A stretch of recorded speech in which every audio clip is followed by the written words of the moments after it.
Oh, welcome, my friends. What exactly is Agile? You saw me reading a book with Agile in front of it. The word has been used so much in industry, but today, in a few minutes, I want to let you know what exactly Agile is. Agile is a mindset. That's what it is. It's a mindset of agility. It's a mindset that encapsulates your ability to respond to change. It could be change in the entire company, change in the business, change in your market space, whatever your market space is. It's all about your ability to respond, your willingness to respond. Some people are not agile. They stick to a plan and they do not deviate. Now, while there is some value in sticking to a plan for things that can be pretty predefined, there's no value in sticking to a plan when your entire company is going down the tubes and you're doing nothing to save it, or your entire project is going down the drain. So, an agile mindset is one that embraces adaptability, sees the importance of adaptability for the purposes of resiliency, and someone who truly understands that without an agile mindset, you'll be fixed in a wrong direction. I like a quote from the great Mike Tyson. He says, "Everyone has a plan until they're punched in the mouth. When you're punched in the mouth, you're on the canvas. You can't think on your feet anymore. Too late.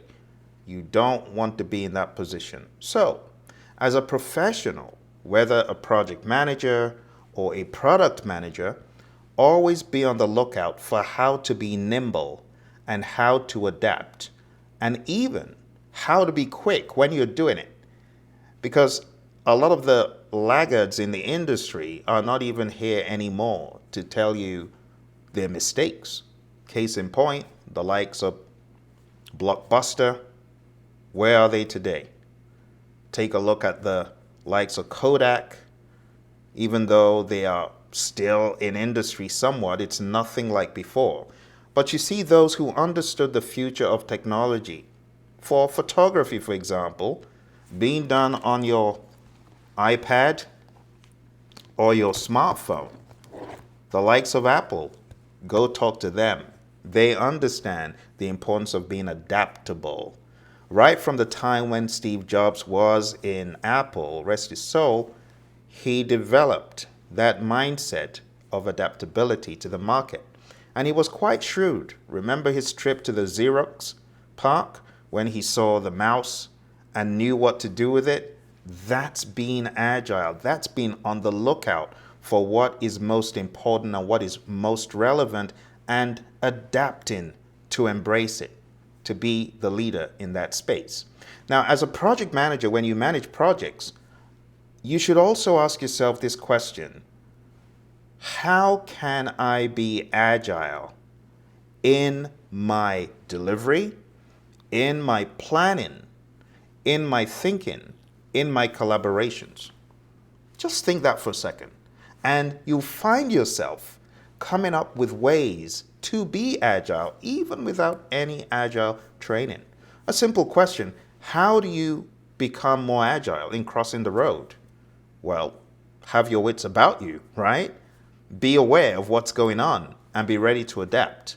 That's what it's all about. Now, when you plan from an agile perspective, you are not planning every single thing up front and sticking to it doggedly.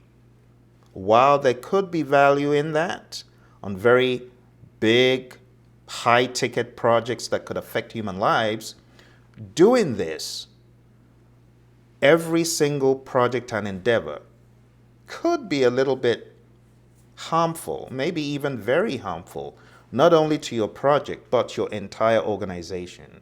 So, what I would advise you to do is really think about how to plan in increments. We call it rolling wave planning. You plan a little and then you do. And then you plan a little bit more and then you do. And then you take a look and ask the question: is my plan working? Are things going according to how I thought they would? Another question could be: are things working out in the best way possible given the current circumstances? So, rolling wave planning is the beginning of agility for a project manager who does not have any experience in that. Just think how you can plan a bit and do, and then take a look at your results and ask the question, did this work out as I thought? Did this work out as we thought? What can we do differently? And then do it again. But this time, put back in your lessons learned. Another way you can be agile in your thinking and in your project management is by asking the question, this artifact or this output that my customer has asked for, what is the best way of delivering this to them so that they get value as early as possible? In other words, how do I deliver my deliverable incrementally where possible? How do I begin to get results for my customer in my delivery? And there are a couple of ways you can think about this. One is thinking about what we call the minimum viable product. And the minimum viable product is the minimum amount of product or the minimum amount of feature or the minimum amount of anything that you need to deliver to your customer for you to get feedback from the customer that will help the development of that product, or, watch this, will help you to understand that what you are developing is not a viable product. You see that? That is agility. You want to understand, are we building the right thing? And you want to understand quick. You don't want to have to go through phases and you go through a bunch of phases and horror, you discover this is not what they wanted. No, you don't want that. Instead, you want to deliver the minimum something that will give you feedback to know, one, is this going to fly in the marketplace?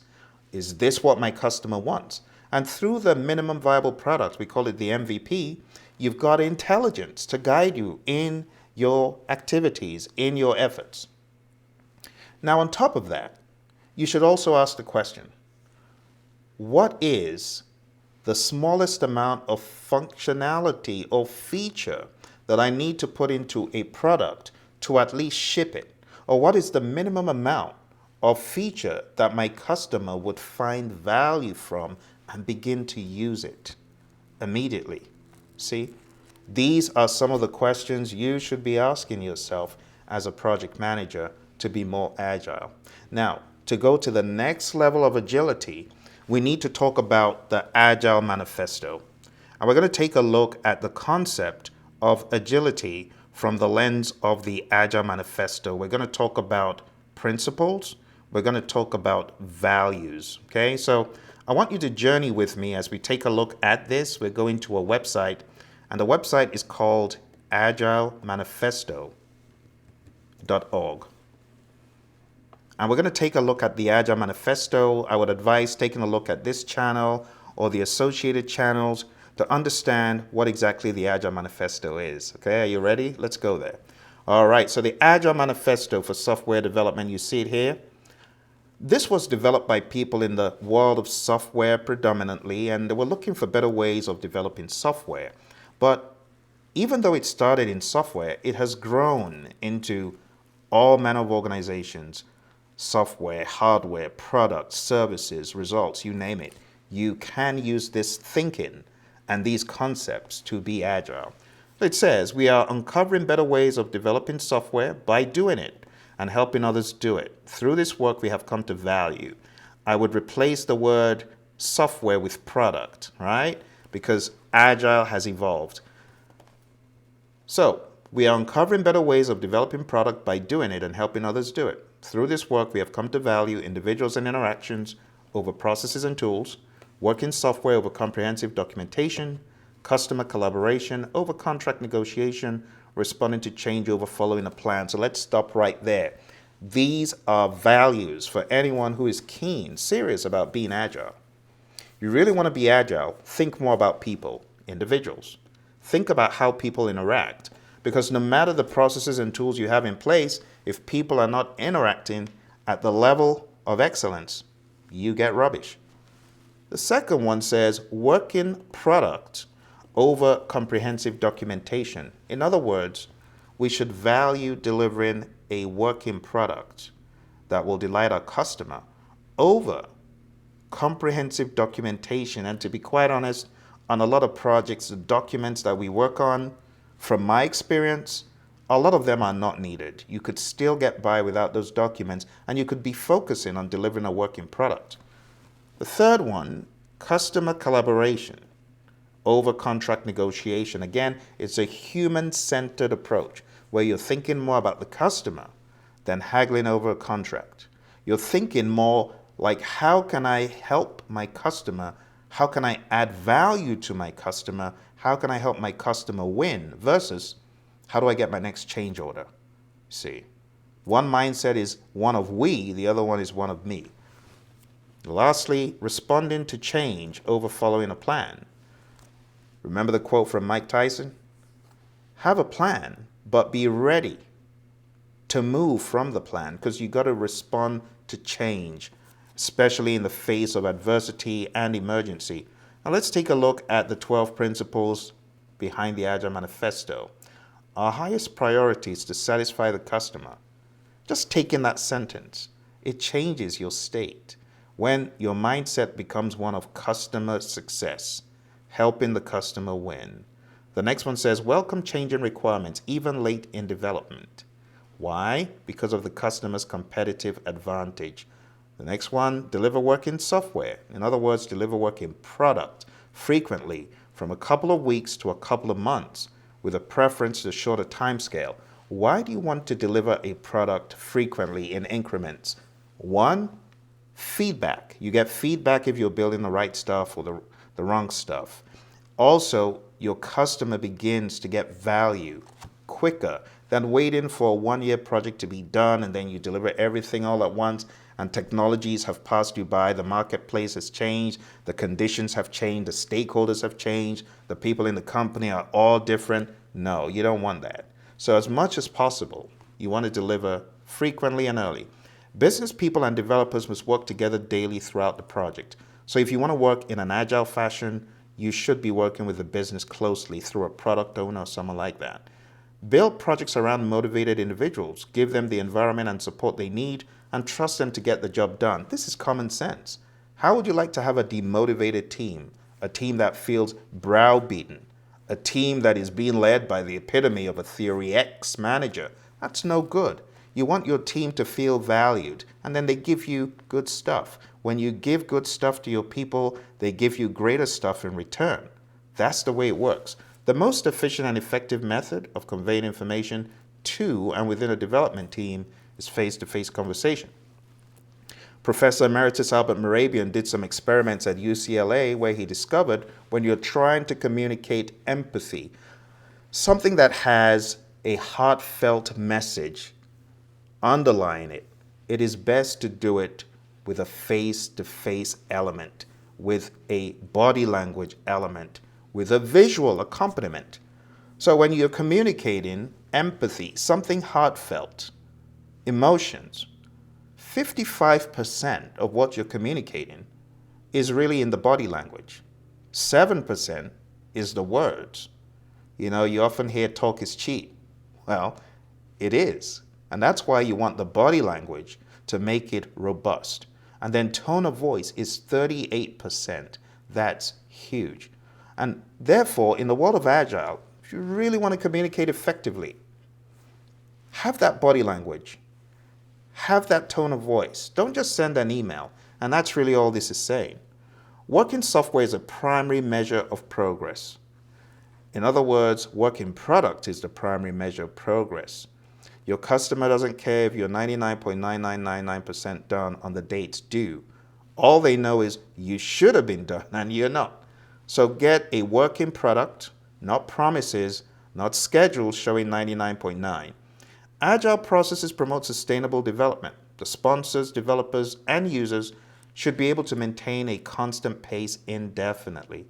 And all this is saying is a constant pace is a realistic pace. You cannot maintain a constant pace when you're doing 80 hours of overtime or 100 hours. The whole team working crazy overtime hours. You're keeping them on Friday night, Saturday, the entire day, and Sunday? Seriously? And then you're keeping them every other night in the week for an additional 5 hours. How do they have work-life balance? Do you want to kill them? There are people that we know that have had heart attacks because they've worked their fingers to the bone. No, that is not a constant pace. That is cruel and unusual.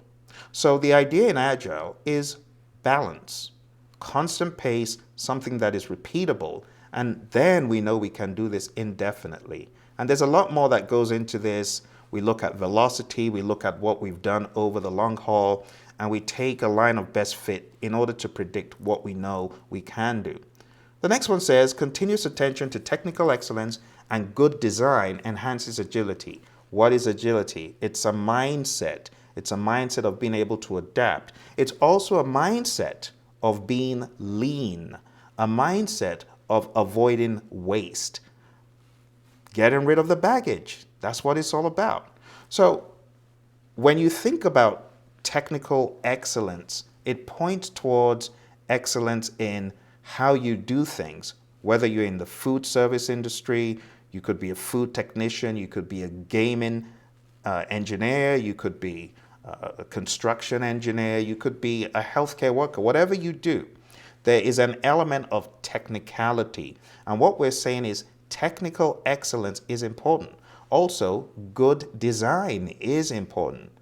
Good design is all about ensuring the interface is accessible and straightforward and free from waste. So take out the clutter and really focus on what the customer or end user is looking for and present that to them.